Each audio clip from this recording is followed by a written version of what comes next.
Jonathan Livingstone seagull. ये कहानी कुछ सवाल उठाती है, जैसा कि क्या जन्नत जैसी कोई चीज़ वाकई में है? क्या ये मुमकिन है पलक झपकते ही एक जगह से दूसरी जगह तक जाया जा सके? क्या परफेक्शन जैसी कोई चीज़ है, या कोई ऐसी जगह या ऐसी दुनिया जिसकी कोई हद ही ना हो? यानी आपका जब भी जो भी दिल करे वो आप कर सकें। जॉनथन लिविंगस्टन सीगल एक समुद्री परिंदा है जिसे उड़ना बहुत पसंद है, और रिचर्ड बेक की ये कहानी दुनिया की बेस्ट सेलिंग बन गई है। इस कहानी को उर्दू में आपकी खिदमत में पेश करता हूँ। ये किताब बहुत कुछ सिखाती है, मोहब्बत के बारे में, परफेक्शन और जदोजहद के बारे में, और सबसे बढ़कर ये कि ये कहानी आपको उड़ना सिखा देगी। तो आइए इस कहानी को समझते हैं। जॉनथन लिविंगस्टन कोई आम सीगल नहीं था। अब ये तो आप जानते ही हैं कि सीगल यानी समुद्री परिंदा। जब उसके झुंड के बाकी परिंदे खाने की तलाश में इधर उधर घूम रहे होते थे, तो जॉनथन उड़ने की कोशिश में लगा रहता था। बाकी सीगल सिर्फ इसलिए उड़ते थे कि उन्होंने अपना खाना ढूंढना होता था, लेकिन जॉनथन जॉनथन को तो ऊपर उड़ना था, बहुत ऊपर। वो ये समझना चाहता था कि उसके पर उसे कितनी दूर और कितना ऊपर तक ले जा सकते हैं। वो अक्सर किनारे से दूर जाकर अपनी प्रैक्टिस में लगा रहता था। यही वजह थी कि वो सबसे अलग थलग हो जाता था। अपने ख्यालों में गुम जॉनथन दूर तक उड़ने के ख्यालों में रहता था। एक दिन उसकी माँ ने उसे सवाल किया, जॉनथन, तुम बाकियों की तरह क्यों नहीं हो? तुम कुछ खाते नहीं हो, जरा देखो तो खुद को, बिल्कुल हड्डियों और परों का ढांचा बनकर रह गए हो। इस पर उसने जवाब दिया, माँ, मुझे इस बात से कोई फर्क नहीं पड़ता कि मैं कितना कमज़ोर हूँ। मैं तो बस ये जानना चाहता हूँ कि मैं ऊपर हवा में क्या कर सकता हूँ और क्या नहीं। इस पर उसके अब्बा ने कहा, सर्दियाँ आने वाली हैं, अब कश्तियाँ कम ही नज़र आएंगी और मछलियाँ भी पानी में बहुत अंदर चली जाएंगी। ये मत भूलो कि तुम सिर्फ खाने के लिए उड़ते हो। जॉनथन ने अपने माँ बाप की बात को मान लिया, और कुछ दिनों तक वो वही करता रहा जो बाकी सीगल करते थे। वो पानी पर बने पुल और फिशिंग बोट में घुस आ रहा था, खाने के लिए दूसरे सीगल्स के साथ मारा मारी करता, लेकिन अंदर से उसे यही लगता कि वो ये सब करने के लिए नहीं पैदा हुआ। वो यहाँ पर सिर्फ अपना वक्त ज़ाया कर रहा है। जॉनथन समुंदर में कहीं बहुत दूर उड़ गया। वो बाकी सीगल जैसा मोटा ताज़ा नहीं था, लेकिन वो बहुत खुश था और बेपनाह एक्साइटेड भी था। वो इतना दूर तक उड़ सकता है, उसे अपनी स्पीड का अंदाज़ा हो चुका था। जॉनथन हवा में 1000 फुट ऊपर उड़ रहा था। उसने एक डीप डाइव ली। उसकी रफ्तार अब 70 मील फी घंटा थी। जॉनथन शायद पहला सीगल था जो इतनी तेज़ रफ्तार से उड़ रहा था, लेकिन एक लम्हा ऐसा आया कि परों पर उसका कंट्रोल छूटने लगा। लेकिन वो बार बार कोशिश कर रहा था। उसके परों का जाविया ज़रा सा गलत मुड़ गया। वो जाकर सीधा समुद्र से टकराया, और जब उसकी आंख खुली तो उसने खुद को समुद्र में तैरते हुए पाया। चांद की चांदनी चारों तरफ समुद्र में चमक रही थी। जॉनथन बेदम था और उसके पर भी भारी हो चुके थे। तब ही उसको लगा, यहाँ दूर दूर तक बचने का कोई रास्ता नहीं है। मैं एक सीगल हूँ। मैं अगर उड़ने के लिए पैदा हुआ होता तो मेरे भी बाज जैसे छोटे पर होते। मेरे अब्बा ठीक कहते हैं, मुझे ये बेवकूफ़ी नहीं करनी चाहिए। जैसे तैसे करके वो किनारे तक पहुंचा। उसने देखा चारों तरफ अंधेरा था। बैठ जाओ, उसके अंदर से फिर आवाज आई। सीगल अंधेरे में नहीं उड़ते। अगर तुम अंधेरे में उड़ने के लिए बने होते तो तुम्हारे पास भी उल्लू जैसी आंखें होती और बाज की तरह छोटे पर। ठीक इसी वक्त इस बात ने उसके सारे दर्द और मायूसी को पल भर में खत्म कर दिया। छोटे पर, बाज की तरह के छोटे पर।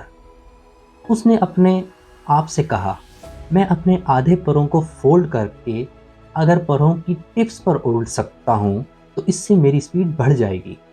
जॉनथन ने एक बार फिर से अपने विंग्स को फ्लैप किया। वो 2000 फुट तक हवा में उड़ता चला गया। उसे पता था कि यह खतरनाक है, लेकिन वो डटा रहा। जॉनथन ने अपने परों को अपने जिस्म के साथ चिपकाया हुआ था। वो सिर्फ अपने विंग्स की टिप्स पर उड़ रहा था। फिर उस बहादुर सीगल ने एक वर्टिकल डाइव लिया। वो बहुत तेज़ी से नीचे आ रहा था। पहले 70 मील, फिर 90 मील और फिर 120 मील फी घंटा की स्पीड, यहाँ तक कि वो 140 पर भी गया। वो जब समंदर के ऊपर उड़ रहा था तो उसने अपने परों को बड़े ध्यान से हरकत दी। तो सब कुछ अब उसके कंट्रोल में था। अब जोनाथन बड़े सुकून की उड़ान भर रहा था और इस वक्त उसे ख्याल आया, 140, और अगर मैं 5000 फुट की ऊंचाई से फ्लाई करूं तो मैं कितना तेज डाइव कर पाऊंगा। कुछ देर पहले ही वो क्विट करने के बारे में सोच रहा था, लेकिन उसे एहसास हुआ कि वो कोई आम सीगल नहीं है, वो कुछ खास करने के लिए बना है। जोनाथन की प्रैक्टिस जारी रही। उसे खुद पर एतमाद था। वो अपनी फ्लाइट को अब कंट्रोल कर सकता था, यहाँ तक कि उसकी स्पीड 240 तक पहुंच गई। अगर वो अपने पैरों को खोलता तो सीधा नीचे गिरता, मगर उसने अपने पैरों की टिप्स को हल्का सा मूव करना सीख लिया था। वो हवा में बहुत खूबसूरती से कलाबाजियां लगा रहा था। उसने लूप लिया, फिर स्लो रोल हुआ और फिर पिन विल। जितनी भी मूव्स उसने की उन सबको उसने एक नाम दिया।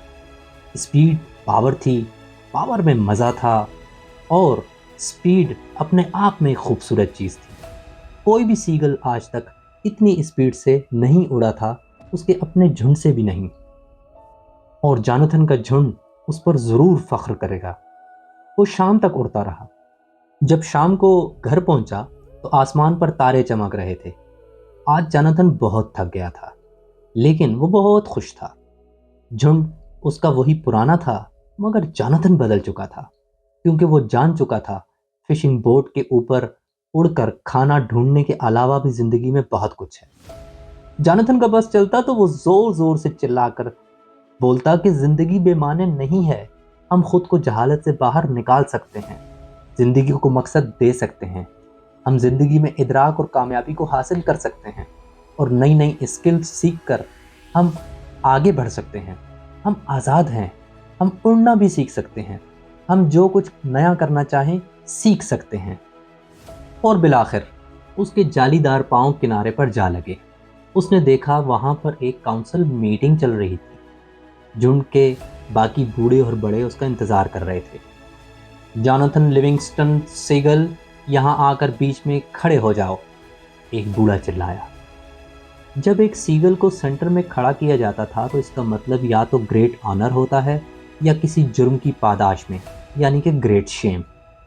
क्या पता आज उसके झुंड ने उसका ये कारनामा देख लिया हो। क्या पता उन्हें लगता हो कि अब उसे झुंड का लीडर होना चाहिए। लेकिन जोनाथन को आला ओहदे नहीं चाहिए थे। उसे तो बस अपने साथियों के साथ वो सब कुछ शेयर करना था जो उसने आज सीखा था। वो चाहता था कि उसके झुंड के सब लोग वो देखें जो उसने आज देखा था। जोनाथन आगे आया। जोनाथन लिविंगस्टन, एक बड़े सीगल ने आवाज लगाई, ग्रेट शेम के लिए दरमियान में खड़े हो जाओ। जोनाथन को अपने कानों पर यकीन न हुआ। उसे सेंटर में ऑनर या इज्जत के लिए नहीं, बल्कि जुर्म के मुर्तकिब के तौर पर ग्रेट शेम के लिए खड़ा किया जा रहा था। ये नहीं हो सकता। और मेरे उस कारनामे का क्या? ये नहीं हो सकता, जोनाथन ने अपने दिल में सोचा। लेकिन उसे उस एल्डर की आवाज़ फिर सुनाई दी, इस लापरवाही और गैर जिम्मेदारी के लिए, गुल्स फैमिली की इज्जत और रीत रवाज को तोड़ने के लिए तुम्हें दरमियान में खड़ा होना होगा, ग्रेट शेम के लिए। शेम के लिए सेंटर में खड़े होने का मतलब ये था कि उसे झुंड से, उस फ्लोक से निकाला जा रहा है, उसे बेदखल किया जा रहा था। अब जोनाथन को आउटकास्ट होने के बाद अकेले रहना होगा, कहीं बहुत दूर जहां किसी दूसरे सीगल से मिलने की इजाज़त नहीं होगी। एक दिन जोनाथन लिविंगस्टन सीगल, तुम्हें पता चलेगा कि गैर जिम्मेदारी, ऐसे इररिस्पॉन्सिबिलिटी का अंजाम क्या होता है। ज़िंदगी में क्या होगा कोई नहीं जानता, लेकिन हमें ये पता होना चाहिए कि जब तक जान है हमें खाना है और ज़िंदा रहना है। इररिस्पॉन्सिबिलिटी, लापरवाही? मेरे मेरे भाइयों, जोनाथन ने दरख्वास्त की, हज़ारों सालों से हम लोग फिशिंग हेड खाकर जी रहे हैं, लेकिन अब हमें ज़िंदगी में कुछ सीख कर कुछ नया करने की वजह मिली है। मुझे मौका दीजिए, मैं आपको बताता हूँ मुझे क्या मिला है। जोनाथन बोलता रहा, मगर उसकी बात ना सुनी गई। झुंड के बड़ों ने उसकी बात को नज़रअंदाज करते हुए मीटिंग को ख़त्म कर दिया। बाकी सब सीगल भी वहां से चले गए। जोनाथन ने आसमान की तरफ देखा और कहीं बहुत दूर उड़ गया। लेकिन उसे अकेलेपन का फायदा हुआ। उसे बहुत कुछ सीखने को मिला। जोनाथन ने हवा में सोना सीख लिया था। वो अब अंधेरे में भी उड़ सकता था। और उसने एक और बहुत कमाल की चीज़ भी सीखी, और जो उसके बहुत काम भी आई। उसने देखा कि अगर वो तेज़ रफ्तारी के साथ समुद्र में डाइव करे तो वो समुद्र के अंदर 10 फुट तक अंदर जाके मछलियां पकड़ सकता है। अब फिशिंग बोट के चक्कर लगाने की भी ज़रूरत नहीं है। जोनाथन को अपने फैसले पर ज़रा भी अफसोस नहीं था। वो समझ चुका था कि हमारा गुस्सा, मायूसी ज़िंदगी को छोटा बनाते हैं। सब नेगेटिव फीलिंग्स को पीछे छोड़कर वो अपनी लंबी खुशहाल ज़िंदगी के ख्वाब देख सकता था। एक रात हमेशा की तरह खामोशी छाई थी कि अचानक आसमान की तरफ से कुछ आया। 2 चमकीले सीगल बादलों से गिरे। जोनाथन ने उनके परों की कमाल फ्लिप देखी। उनके परों की हर मूवमेंट को गिना जा सकता था। दोनों के उड़ने का तरीका बिल्कुल जोनाथन की जैसा था, बल्कि उससे भी बहुत बेहतर। तुम कौन हो? हम तुम्हारे फ्लोक से आए हैं जोनाथन। हम तुम्हारे भाई हैं और तुम्हें बहुत ऊपर तुम्हारे घर ले जाने के लिए आए हैं। मेरा घर? मैं तो आउटकास्ट हूँ, मतलब मैं निकाल दिया गया हूँ, वो बोला। ग्रेट माउंटेन विंड से भी ऊंची कोई जगह है? जोनाथन, जब एक स्कूल खत्म हो जाता है ना, तो हमें नया ढूंढना पड़ता है, उन दोनों ने कहा। अब जोनाथन सब समझ गया था। उसने ऊपर आसमान की तरफ देखा, जिसने उसे इतना कुछ सिखाया था। ठंडी हवा में उसने एक लंबी सांस ली और बोला, हाँ, मैं तैयार हूँ। फिर वो तीनों कहीं गायब हो गए। ये यकीनन जन्नत होगी। उनके परों का रंग सफ़ेद से सिल्वर हो गया था। अब उसके पर भी चमक रहे थे और उसके बदन में कुछ तब्दीलियां आ रही थीं। वो खुद को काफ़ी हल्का सा महसूस कर रहा था। वो 270 की स्पीड से उड़ रहा था।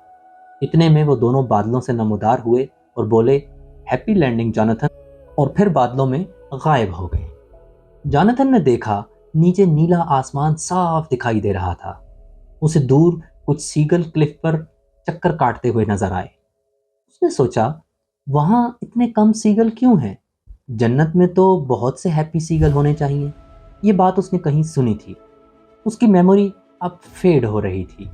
उसे अब अपना फिश बोट से खाना ढूंढना, आउटकास्ट होना, बस इतना ही याद था।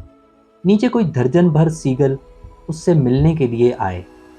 वो कुछ नहीं बोले, लेकिन जोनाथन को एहसास हुआ कि वो उसको वेलकम कर रहे थे। जोनाथन ने देखा वो बहुत खूबसूरती से ऊपर उड़ते थे, हवा में डांस करते थे। जोनाथन भी उनके साथ उड़ना चाहता था, मगर अब वो बहुत थक चुका था और उसे किनारे पर ही गहरी नींद आ गई। कुछ दिनों के बाद उसे लगा यहाँ भी सीखने के लिए बहुत कुछ है। वो सब सीगल भी उसी की तरह थे। वो रोज़ घंटों उड़ने की प्रैक्टिस करते थे। उन्हें ज़िंदगी में उड़ने के अलावा कोई काम नहीं था और ना कुछ और वो करना चाहते थे। एक दिन जोनाथन ने अपने फ्लाइंग मेंटोर से पूछा, सुलीवन, यहाँ इतने कम सीगल क्यों हैं? जहाँ मैं था वहाँ तो हज़ारों सीगल रहते थे। सुलीवन बोला, तुम कोई आम सीगल नहीं हो।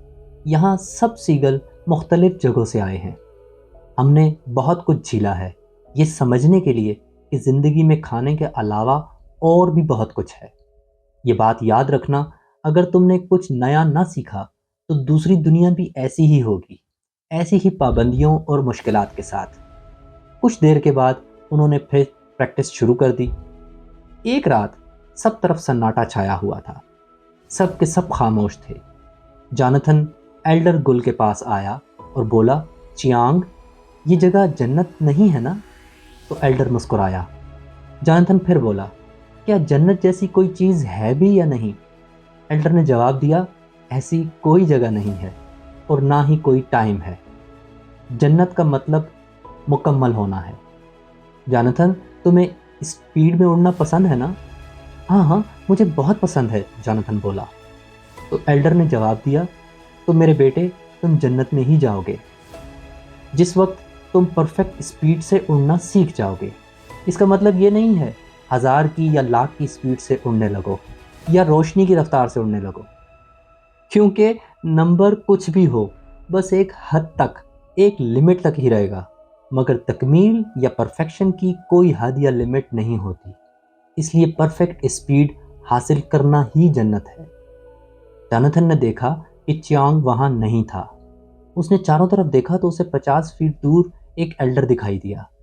अचानक ही वो वहां से गायब हो गया और फिर पलक झपकते ही जोनाथन के सराहने खड़ा था। एल्डर की आवाज आई, इसमें मजा आता है ना? जोनाथन हैरान रह गया।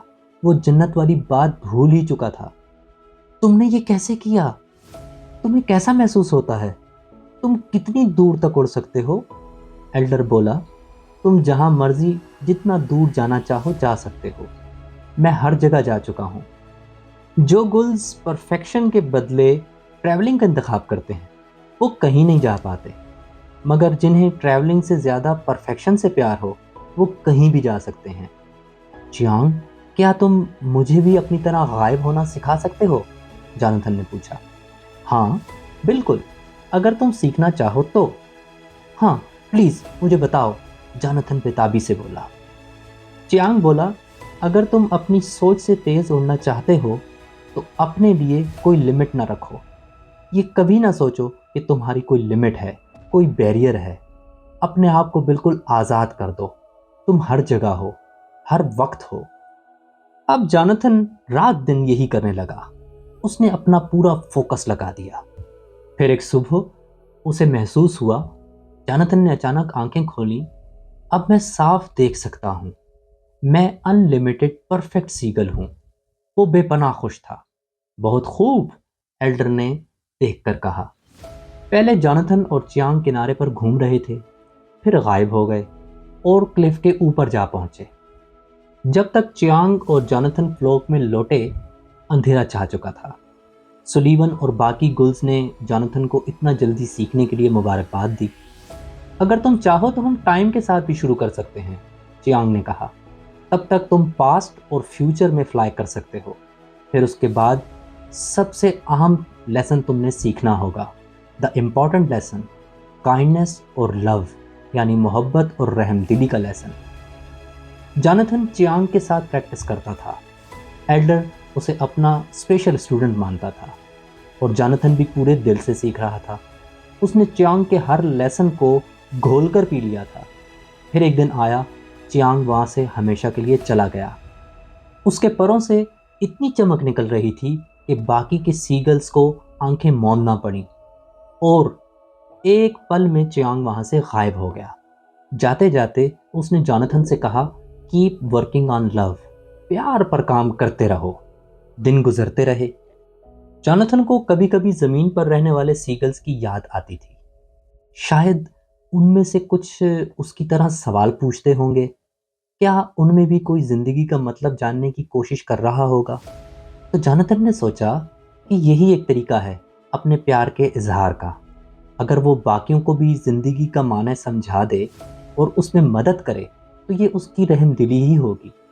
और अब जोनाथन को ये एहसास हो रहा था कि उसका जन्म एक मेंटोर बनने के लिए हुआ है, लोगों को इंस्पायर करने के लिए हुआ है। उसने अपने दोस्तों को खुदा हाफिज बोला और वहाँ से चला गया। अब एक फ्लेचर नामी यंग सीगल फार क्लिफ्स की तरफ जा रहा था।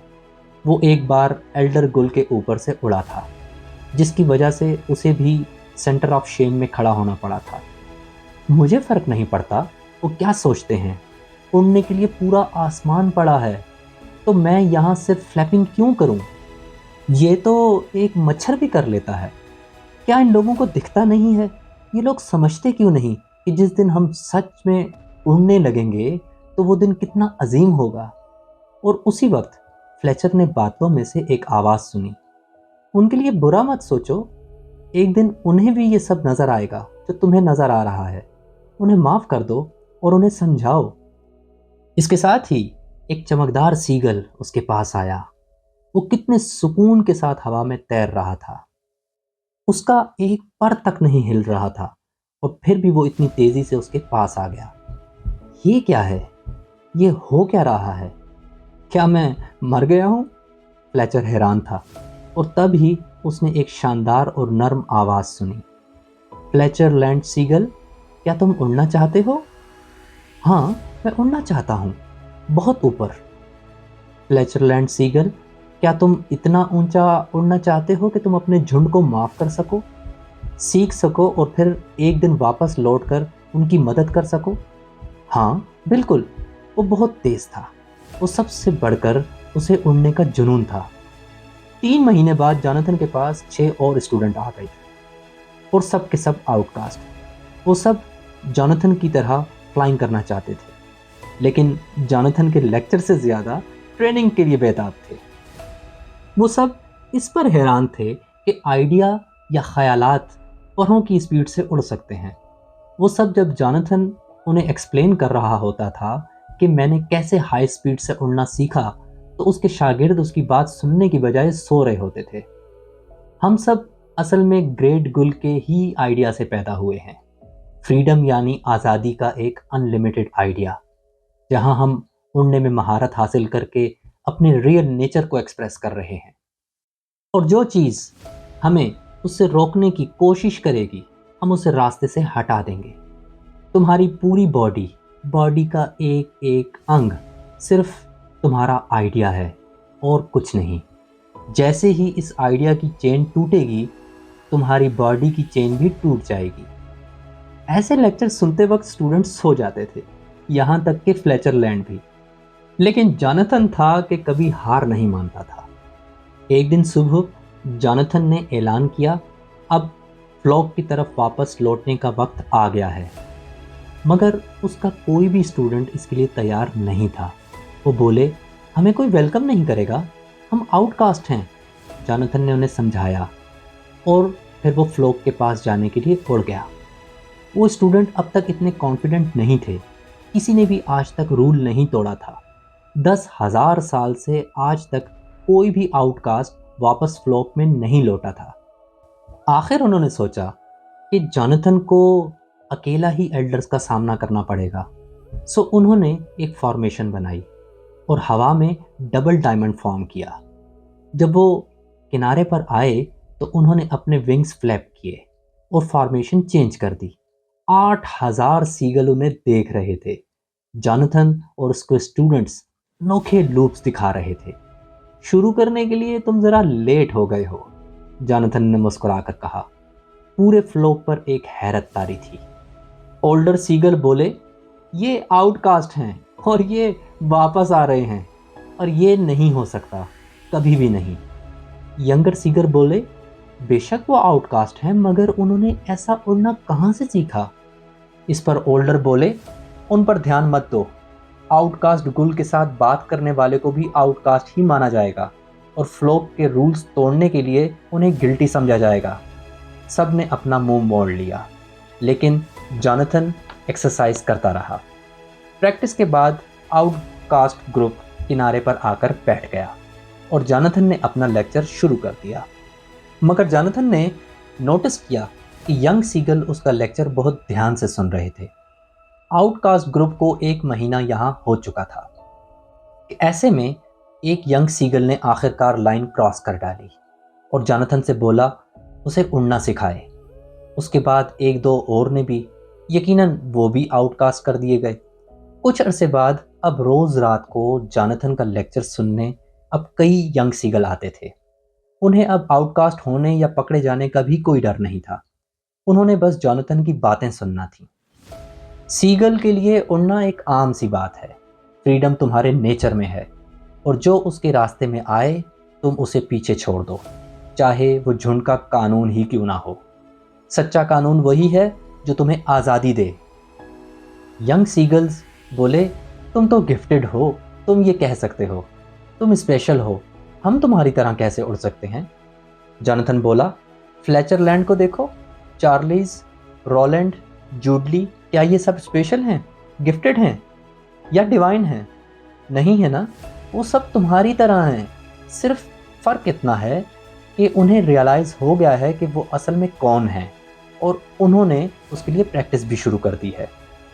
जॉनथन के स्टूडेंट्स दिन ब दिन बढ़ते जा रहे थे।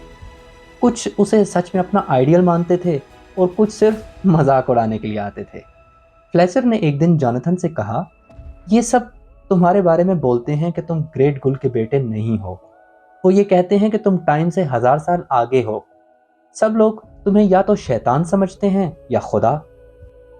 जोनाथन ने एक लंबी सांस ली और बोला, उसे अब बोलने की कोई तो कीमत चुकानी थी। तुम्हें क्या लगता है फ्लेचर, क्या वाकई में हम अपने टाइम से आगे हैं? खैर, इस तरह की फ्लाइंग सिर्फ उसी के लिए है जो उसे डिस्कवर करना चाहते थे। इसका टाइम से क्या लेना देना? शायद हम औरों से हटकर हैं क्योंकि हम बाकी सीगल से अलग उड़ते हैं। फ्लेचर, ये इतनी ही बुरी बात है जितना अपने टाइम से आगे चलना। फ्लेचर को बात समझ आ गई।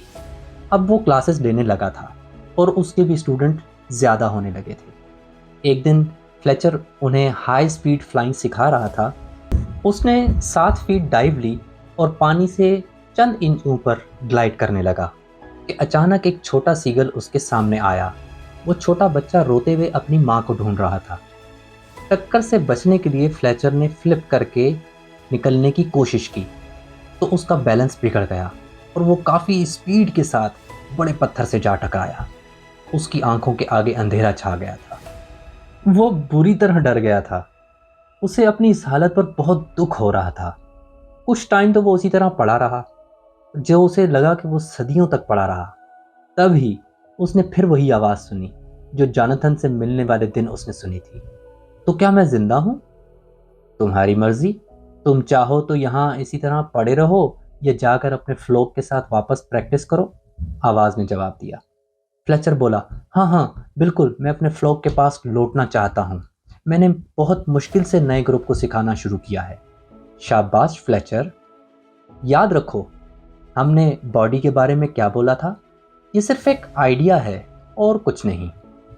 फ्लेचर जैसे नींद से उठा और देखा तो हजारों सीगल उसके चारों तरफ खड़े थे और जोनाथन उसके पास खड़ा था।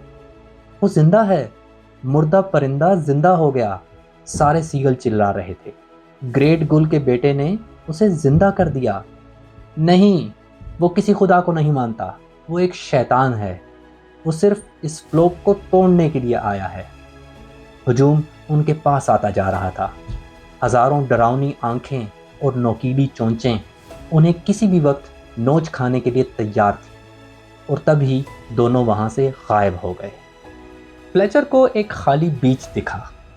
हल्की हल्की हवा चल रही थी। समुद्र की लहरें किनारे की रेत को हल्के हल्के छूकर लौट रही थीं। ऐसे में जोनाथन बोला, किसी भी परिंदे को उसकी आज़ादी का एहसास दिलाना इस दुनिया का मुश्किल काम क्यों है? और क्यों उसको ये बात यकीन करने के लिए खुद को प्रैक्टिस का टाइम देना पड़ता है? तुमने क्या किया? हम यहाँ कैसे पहुंचे? तुमने ये सब कैसे किया? फ्लेचर बोला। औरों की तरह फ्लेचर, प्रैक्टिस से। अगली सुबह तक फ्लेचर हैरान था। जोनाथन, याद है तुम्हें, तुमने क्या कहा था फ्लॉक से प्यार करने के बारे में, झुंड में वापस लौटकर सबको सिखाने के बारे में, मदद करने के बारे में? हाँ हाँ बिल्कुल याद है। मुझे समझ नहीं आता तुम परिंदों के ऐसे झुंड से कैसे प्यार कर सकते हो जिन्होंने तुम्हें जान से मारने की कोशिश की। ओहो फ्लेचर, तुम शैतान से प्यार नहीं करते, लेकिन तुम्हें हर सीगल में कुछ अच्छाई देखनी होगी। तभी तुम उन्हें वो दिखा पाओगे जो तुम देख रहे हो। प्यार से मेरी यही मुराद थी। जोनाथन ने अपनी बात जारी रखी। मुझे याद है कि एक यंग तेज परिंदा हुआ करता था जिसका नाम था फ्लेचर। उसके दिल में बहुत गुस्सा और नफरत भरी थी, लेकिन एक दिन उसे अपना ट्रू नेचर मिल गया। उसने अपनी जन्नत बनाई और अब वो पूरे फ्लोक को लीड करने के लिए तैयार है। ये सुनकर फ्लेचर की बोलती बंद हो गई। मैं लीडर? क्या मतलब? तुम यहाँ लीडर हो, तुम ऐसे छोड़कर नहीं जा सकते। सुनो, अब तुम्हें मेरी कोई ज़रूरत नहीं है। तुम्हें खुद को ढूंढते रहना होगा। रियल और फ्लेचर लैंड सीगल को वही तुम्हारा मेंटोर है। तुम्हें उसको समझना होगा और उसे मज़ीद बेहतर बनाने के लिए प्रैक्टिस करनी होगी। और उसके साथ ही जॉनथन की बॉडी में भी चमक पैदा होने लगी। वो सर से पांव तक शाइन करने लगा और आहिस्ता आहिस्ता ट्रांसपेरेंट होकर गायब हो गया। उन्हें मेरे बारे में बेकार की अफवाहें मत फैलाने देना या मुझे गॉड ना समझना, ठीक है? फ्लेचर, मैं एक सीगल हूँ जिसे उड़ना बहुत पसंद है और इसके सिवा कुछ भी नहीं। जॉनथन, जॉनथन, फ्लेचर चिल्लाया, मगर अब वहाँ कोई रोशनी नहीं थी, कोई चमक नहीं थी और जॉनथन भी। फ्लेचर वहाँ कुछ देर चुपचाप खड़ा रहा और फिर चला आया। किनारे पर यंग सीगल का एक नया ग्रुप उसका इंतज़ार कर रहा था। तो दोस्तों, ये कहानी आपको कैसी लगी? कमेंट सेक्शन में ज़रूर बताइएगा। शुक्रिया।